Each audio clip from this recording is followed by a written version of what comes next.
2025, my year, the year of the loyal, the chosen, the year of the people who were patient, who waited for their opportunities, and they slid down in 2019. It was a tough decision to make, but it was kind of easy and hard at the same time. So obviously everyone else's life continued on. I didn't want to play along with this stupid rhetoric from the government, stating that we had to stand a certain way for a certain amount of time and then we can take our masks off. And I didn't want to play along with that, not at all. But I didn't believe in it. I don't believe in it. I think that the world starts off with the governing system being run through God. But it was fairly obvious by this point it wasn't run by God anymore, and the world isn't. They say on money, in God we trust. In God nobody trusts. You just look at the influencers today. You look at how they're built up. These young kids, they're only 21. Back in our day, we didn't have all this demonic stuff going on, so he was able to make loads of money really quickly for content that really is nothing. The content's basically the same as watching Big Brother. It's like if I made a video now and I got 4 or 5 of my friends to all, go non-script and just literally just say what they think and be their natural self, they would obviously do things a little bit more exaggerated than what they would do if it was, if they were doing it on purpose, or if they were doing it by accident, or it was more natural, So all I've noticed is you've got these people like Jack Doherty. Right now, if you don't know who this guy is, he's 5 foot nothing. He's got broccoli blonde hair. And he basically somehow got some money through pranking loads of people. That's how he did it, and he ended up signing a female who ended up being his girlfriend, OnlyFans. So basically he was running a corporation. From a young child he was doing pranks. People were liking it because people are sick in the head, so they like watching that content, and he made a lot of money from it. So then after that point then he got a girlfriend from OnlyFans, and then he started signing these other girls, and then he started getting them to come and live in the apartment with him, his house, his big massive mansion house. And apparently his girlfriend McKinley left because she'd had enough. But she used him because when she was, like he said in one of the last videos he made, she was there because he had money and he helped her. I don't think that's exactly it. I don't think someone like McKinley was going to struggle in life when you've got OnlyFans, So he basically prostituted a load of women and then named one of them as his girlfriend. What I'm trying to say is it's fairly obvious, I'm, 40 now? I keep forgetting my age. I'm 40, right? The 2 people that I live with are my age. They're 39, 40.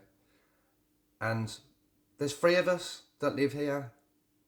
We're all near middle age, and we live in an apartment which is worth, 130,000 or something. But between all of us, none of us can afford the apartment. And then you've got people like Jack Doherty who make people's lives worse, but then end up making loads of money and being promoted for it, And I think that it's falling apart. 2025 is my year. It's all the people's year who are chosen, all the ones that didn't go against God. When they had the opportunity to cheat, they didn't.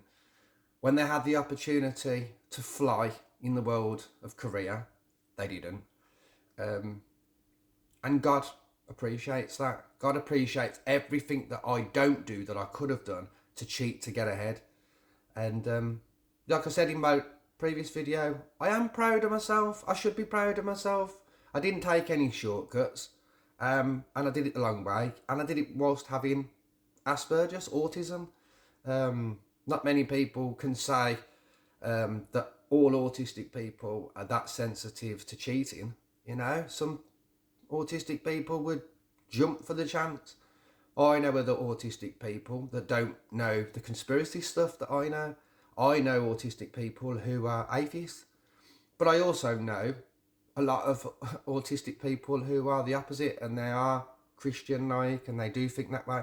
But I don't think I'm like anybody with autism, or I haven't met anybody else that's like me with autism, because I can explain myself and I do understand and I get the whole realm. I understand what Earth's about. I understand the whole point of heaven and hell. And I understand about choosing who you serve. And like I say, the whole of the world, it could be like the whole of the music industry on the lower and the higher side of the industry. And they could all hate me, but they all hated Jesus. They all hated God. You know what I mean? So, like, if you hate God, then you hate me. You know, and vice versa. So how I see it is, I did everything right. We're in 2025 now. I'm starting to see loads of good things happen for me now. Nothing bad's happening, which is really weird. Every single time I have a disagreement with somebody, I always win.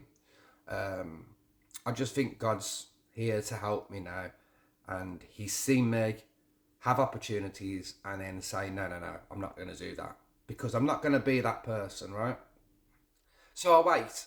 And also as well, I always think that through all of this madness and all the darkness, I do think that some company out there will appreciate somebody who's sticking to morals, to rules, regulations of what the original rules were. The God rules, you know, the commandments, the King James Bible, you know. If you want me to be particular about it, you know, you've got to follow the rules. You don't follow the rules, you go to hell.